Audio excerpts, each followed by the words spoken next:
Unraveling family secrets and heartbreak. I'll never forget the day I discovered my daughter had been secretly taking our grandson to visit her ex's family, despite knowing they disowned him because of their homophobic views. The shock, anger, and betrayal that followed would change everything in our family forever. It started with a casual conversation about Sarah's weekend trip pictures. That's when I saw them, Ryan's mom and siblings, smiling alongside Jack. My heart sank as I asked Sarah if she'd spoken to Ryan about it. She revealed that she'd been taking Jack to visit his grandparents for months without telling Ryan. I couldn't contain my shock and disgust. "How could you do this?" I asked her. The argument that ensued was intense, with Sarah defending her actions and insisting it wasn't a big deal. But for me, it was huge, a betrayal of everything we stood for as a family. As I looked at the pictures on Sarah's phone, my mind began to reel. How could she be so reckless? Didn't she know how hurtful their behavior had been towards Ryan? Their disowning him, calling him names? It still makes me shudder thinking about it. I remembered the day it all came out, Ryan's infidelity, his coming out as gay. The pain and shame that filled our family was palpable.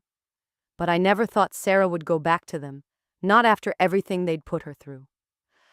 Sarah's response only added fuel to my frustration. She seemed nonchalant about the whole thing, almost like she was trying to downplay its significance. "Mom, it's fine," she said, shrugging her shoulders. "They're Jack's grandparents, too." Fine? How could she say that? Didn't she understand the gravity of their actions? I tried to keep my cool, but inside I was seething.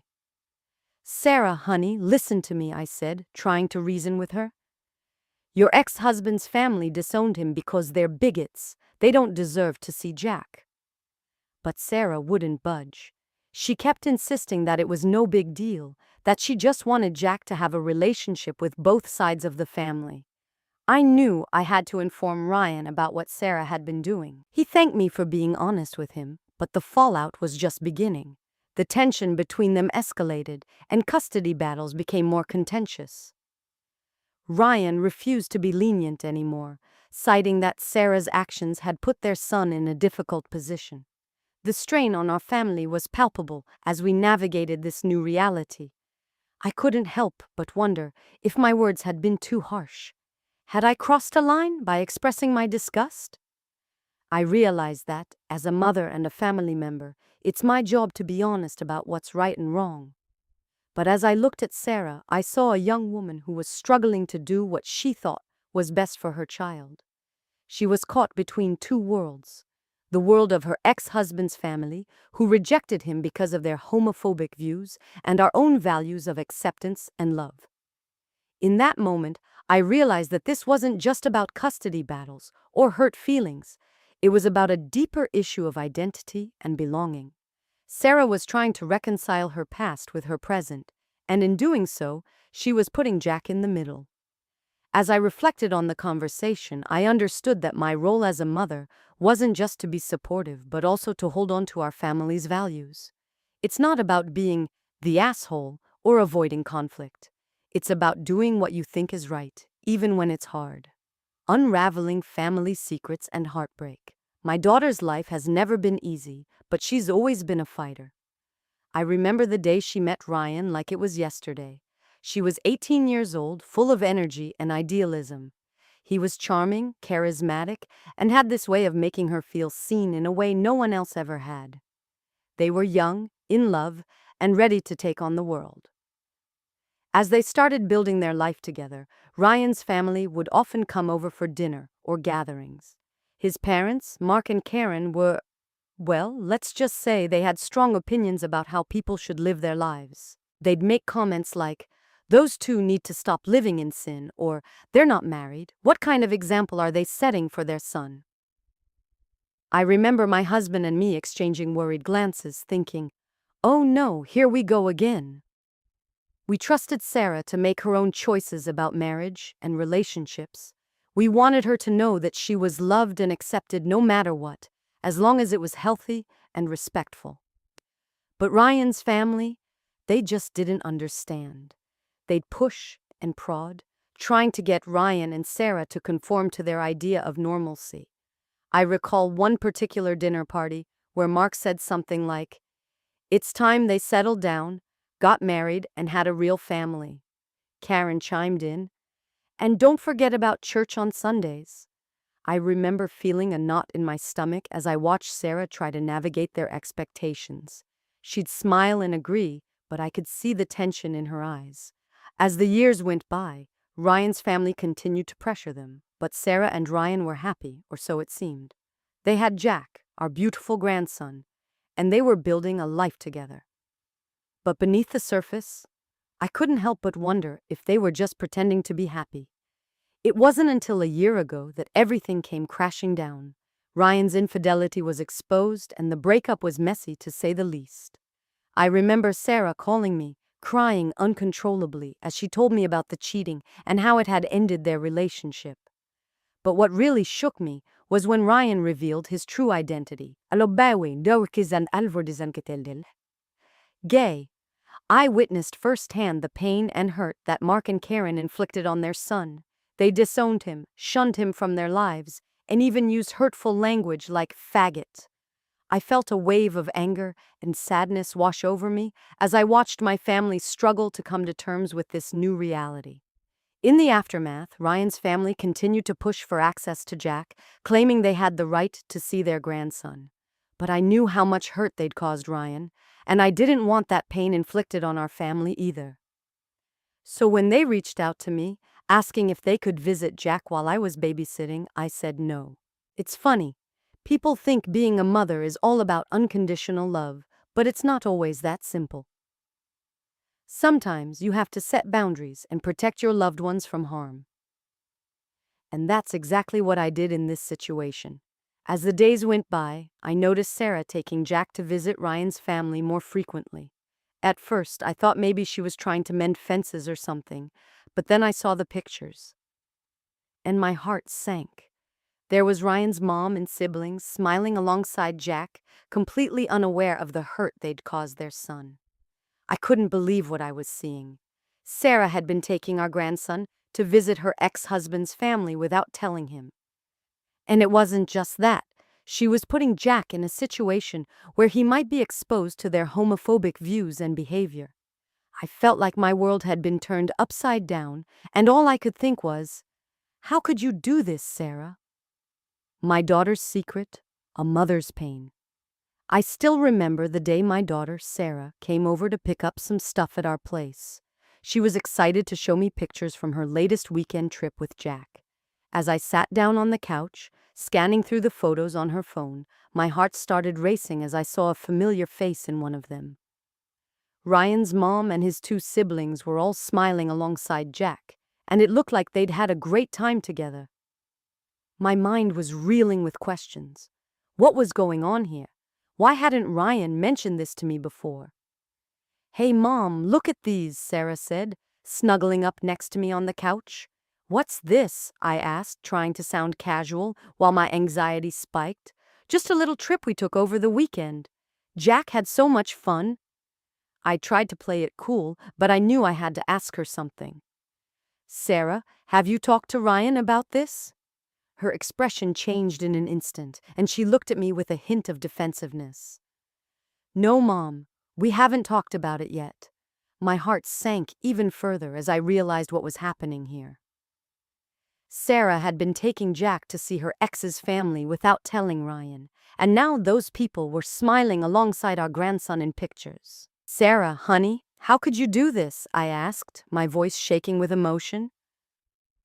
She looked at me like I was overreacting, but I knew better. "It's not a big deal, Mom. They love Jack just as much as we do." I felt a wave of anger and frustration wash over me. How could she be so naive? Didn't she know what those people were capable of? "Sarah, they disowned Ryan because he's gay," I exclaimed. "They're bigots, and I'm appalled that you'd put Jack in this situation." The argument that ensued was intense. Sarah got defensive, insisting it wasn't a problem and that I was being too harsh. But for me, it was huge. A betrayal of everything we stood for as a family. As the fight escalated, I couldn't help but think about all the times Ryan's family had hurt us with their words and actions. And now, Sarah was putting Jack in harm's way by exposing him to these toxic people. I knew I had to calm down and try to reason with her, but it was hard when my emotions were running high. I took a deep breath and tried to articulate what was bothering me. Sarah, sweetheart, I understand that you want to be connected to both sides of Jack's family, but his grandparents' behavior towards Ryan has been disgusting. Don't you see how hurtful it is for them to just ignore their own son because he's gay? She looked at me with tears in her eyes, and for a moment I thought we might have reached some kind of understanding. But then she shook her head and walked away, leaving me feeling frustrated and worried. I knew I had to talk to Ryan about what was going on. As soon as Sarah left, I sent him a text. When he called me back, his voice was tight with emotion. "Thanks for being honest with me," he said, his voice shaking slightly. "I needed to know what was going on." But little did we know that this was just the beginning of our family's troubles. Script. Emily's voice trembles slightly as she begins. "Okay, let me take you back to that day. When my daughter Sarah showed me those pictures from her weekend trip, I'm trying to remember exactly how it started. We were in the kitchen, and she was rummaging through her phone, showing me all these happy memories of our family outings. And then, out of nowhere, I saw them, Ryan's mom and siblings, smiling alongside Jack, our grandson. My heart just sank, like a weight had dropped onto my chest. I couldn't believe what I was seeing. My mind started racing, trying to understand why she would do something so hurtful. "Sarah, did you tell Ryan about this?" I asked her, my voice shaking slightly. She looked up at me with this sheepish expression on her face, like she knew she'd gotten caught doing something wrong. But then she told me that no, she hadn't spoken to Ryan about it, that she'd been taking Jack to visit his grandparents for months without telling him. I felt a wave of anger wash over me. How could she do this? To Ryan, after everything they'd been through? And what about our values as a family? We've always stood up against intolerance and hate, and now? She's putting our grandson in the middle of all that? The argument that ensued was intense, with Sarah defending her actions and insisting it wasn't a big deal. But for me, it was huge. A betrayal of everything we stood for as a family. I couldn't understand why she wouldn't see how wrong this was. I remember feeling like I was losing my mind, like I was reliving all the pain and hurt that Ryan's family had caused him in the past. And now, they're still causing problems, even after they've disowned their own son? It just didn't make sense to me. Sarah got defensive, saying that she just wanted Jack to have a relationship with his grandparents, no matter what. But I kept telling her that it wasn't about the grandparents. It was about the hurt and pain they'd caused Ryan in the past. And now, by putting our grandson in their midst, I knew I had to inform Ryan about what Sarah had been doing. He deserved to know the truth after everything he'd been through. I couldn't bear the thought of him finding out from someone else, of being hurt all over again. I called Ryan as soon as we finished arguing and told him what was going on. He thanked me for being honest with him, but I could sense the pain in his voice, even over the phone.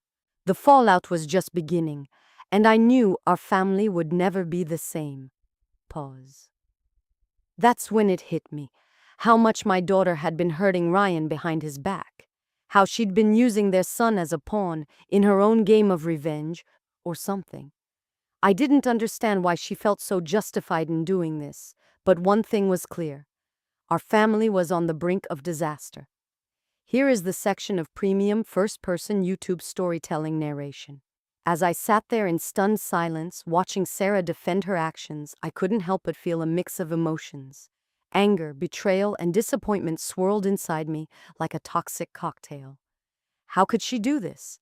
After everything we'd been through as a family, after Ryan's pain and suffering at the hands of his own family, Sarah was now willingly putting their son in that same toxic environment.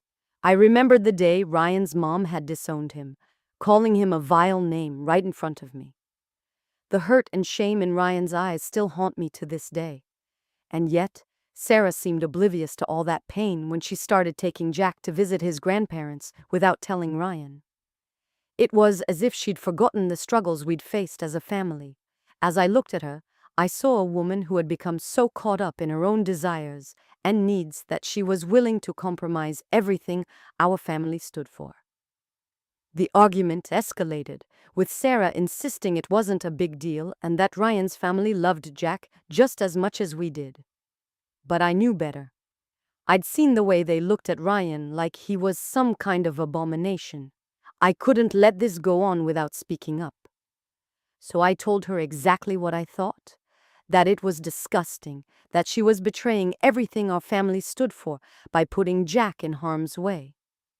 The room fell silent as we locked eyes, the tension between us palpable. For a moment, Sarah looked taken aback, like she'd never considered how her actions would affect Ryan and our family. But then, a mask slipped back into place, and she defended herself once more. I realized that she was so invested in this idea of reconnecting with Ryan's family that she was willing to ignore the harm it might cause. I couldn't just sit there anymore, so I got up from the couch and walked over to the kitchen. I needed a minute to collect my thoughts before confronting Sarah further.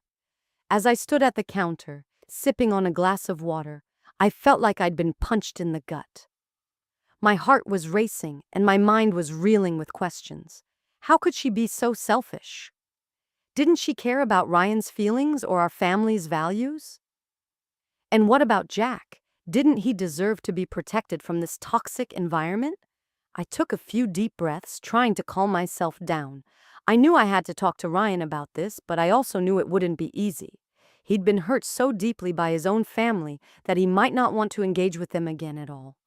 As I turned back to Sarah, who was still sitting on the couch looking defensive, I knew we were in for a long and difficult road ahead. The fallout from this would be huge: custody battles, strained relationships, and a whole lot of heartache. I walked back over to her, my voice firm but gentle. "Sarah, we need to talk about this some more," I said. And with that, our argument came to an end, but the real conflict had only just begun. Unraveling family secrets and heartbreak. As I sit here, reflecting on the events that have shaken our family to its core, I'm left with more questions than answers. The past year has been a roller coaster ride of emotions, from shock and anger to hurt and betrayal. My daughter Sarah and her ex-husband Ryan were once a young couple in love, but their relationship was cut short by infidelity and the revelation that Ryan is gay. Their breakup was messy, with both sides accusing each other of wrongdoing. But what happened next was even more devastating. Ryan's family disowned him, calling him vile names that still make my blood boil to this day. I remember hearing his mother's voice on the phone, her words dripping with venom and hate. It was like watching a part of our family die. As a mother, it's hard not to take sides in situations like these, but I knew I had to be strong for Sarah and Jack, their son. We welcomed Jack into our family with open arms, and we wanted him to grow up surrounded by love and acceptance, no matter what his parents' choices were. When Ryan's family asked if they could see Jack, I had to draw the line. "No," I said firmly. "You've shown your true colors. You're not welcome in our lives." But Sarah, bless her heart, was torn. She wanted her son to have a relationship with his grandparents, and I understood that. So when she told me about taking Jack to see them without telling Ryan, my mind went into overdrive. Why would she do this? Didn't she know how hurtful it was for Ryan, how much they'd rejected him? As I looked at the pictures on her phone, my heart sank. There was Ryan's mom, his siblings, and Jack's son smiling and happy together, but I knew the truth behind those smiles. It was a facade, a desperate attempt to fit in with people who didn't accept them for who they are. "Sarah, how could you do this?" I asked her, my voice shaking with emotion. "You know how much Ryan has been hurt by his family's actions. Why would you take Jack to see them?" She defended herself, saying that it was no big deal and that she just wanted Jack to have a relationship with his grandparents. But I couldn't let it go. I told her about the harm their actions had caused, how they'd rejected Ryan because of who he is. The argument that ensued was intense, with both of us saying things we wouldn't normally say in front of each other. It was like our emotions were boiling over, spilling out into the open. But in that moment, I knew I had to be honest about what I believed was right and wrong. After we talked, I reached out to Ryan and told him what Sarah had been doing. He thanked me for being honest with him, but I could sense a deeper sadness behind his words. He'd been hurt by his family's rejection, and now he felt betrayed by Sarah, too. As the days went by, things only got more complicated. Ryan refused to be lenient anymore with custody arrangements, citing that Sarah's actions had put Jack in a difficult position. The strain on our family was palpable, like a weight was crushing us all. Looking back, I wonder if I should have handled it differently. Should I have been softer on Sarah? More understanding of her motivations? But as I reflect on this situation, I know that my intentions were pure, to protect Jack and stand up for what's right. It's not about being the asshole or avoiding conflict. It's about doing what you think is right, even when it's hard. Our family may never be the same, but I'm proud of myself for speaking my truth and holding on to our values. And as we navigate this new reality, I know that we'll come out stronger on the other side, with a deeper understanding of ourselves and each other. As I close this chapter in our lives, I'm reminded of the words I once told Sarah. Family is not just about blood ties, it's about love, acceptance, and standing up for what's right. We may have stumbled along the way, but in the end, that's what matters most. Our love for each other and our willingness to do what's right, no matter how hard it gets. Chapter 2: The Consequences of Betrayal. As the days went by, the tension between Sarah and me continued to build. We barely spoke, except when absolutely necessary, and even then, the conversations were strained. I knew she was hurt that I'd confided in Ryan about her taking Jack to visit his grandparents without telling him first. But I couldn't help it. I had to be honest with someone who cared about Ryan's well-being. The argument we'd had left a lot unsaid, and I could sense the resentment simmering beneath the surface. Sarah was angry that I'd sided with Ryan, but she didn't understand why he felt betrayed by her actions. She thought it was no big deal, just a harmless visit to his grandparents. But for Ryan, it was a constant reminder of how much they'd hurt him in the past. I tried to talk to her about it, to explain why their actions were so painful, but she just shut down. I couldn't blame her. We'd both said things we regretted in that argument. The air between us was thick with unspoken words and unresolved emotions. It wasn't until a few days later, when Ryan called me to talk about the situation, that I realized how much damage had been done. He sounded defeated, like he'd given up on trying to be part of his own family's life. "Mom, I don't know what to do anymore," he said, his voice cracking with emotion. "I'm so tired of being hurt by my family, and now Sarah is putting Jack in the middle. It's not fair." He paused, taking a deep breath before continuing. "I feel like we're all just trying to manipulate each other, to get what we want without considering how it affects anyone else." My heart broke for him. I knew he was feeling lost and alone. I listened as he poured out his feelings, offering words of comfort and support. As the conversation came to a close, Ryan said something that stuck with me.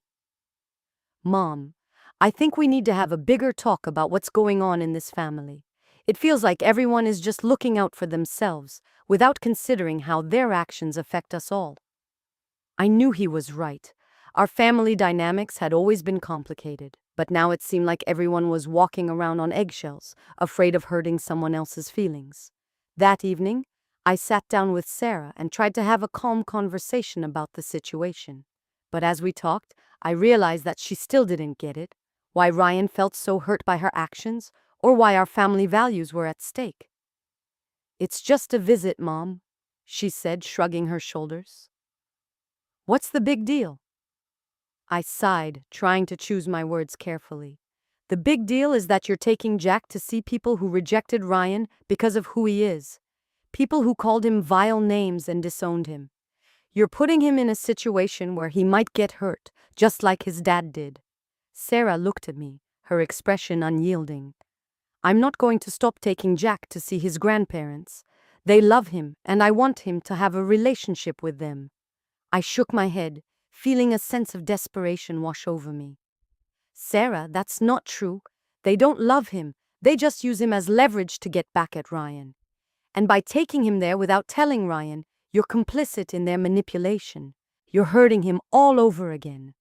As I spoke, I could feel the weight of my words settling between us, a heavy silence that hung like a challenge in the air. Sarah stood up, her eyes flashing with anger. "I'm not going to be controlled by you or Ryan's feelings," she said, her voice rising. "I'll do what I think is best for Jack." And with that, our conversation ended. But the conflict was far from over. Chapter 3: The Weight of Consequences. The days turned into weeks, and the tension between Sarah and me continued to simmer. We'd barely spoken since our last argument, and when we did, it was stilted and awkward. I couldn't help but wonder if things would ever go back to normal. Ryan, too, seemed distant, his usual bright smile replaced by a somber expression. He'd reached out to me less often, and when he did, it was usually about Jack's schedule or his own emotional struggles. I tried to be supportive, but I could sense the weight of his hurt bearing down on him.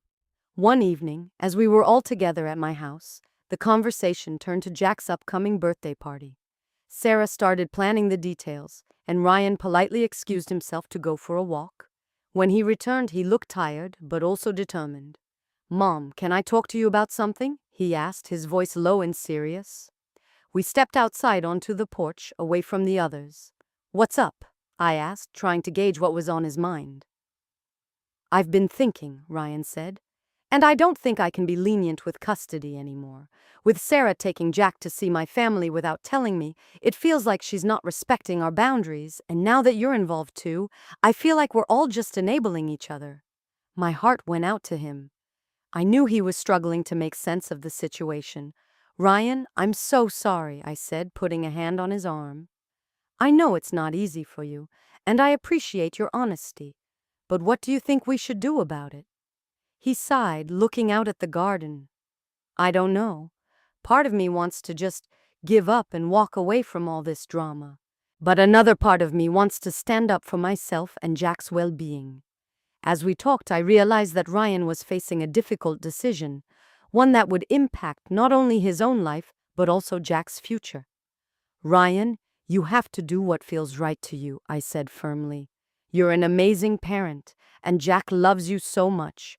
Don't let anyone or anything make you feel like you're not worthy of being a part of his life."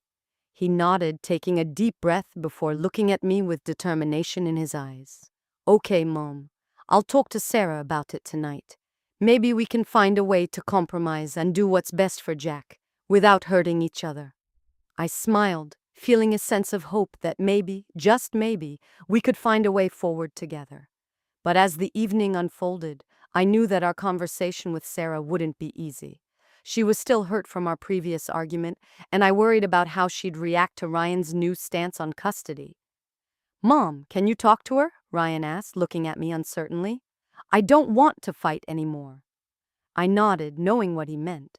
It wasn't just about fighting, it was about finding a way to heal and move forward as a family.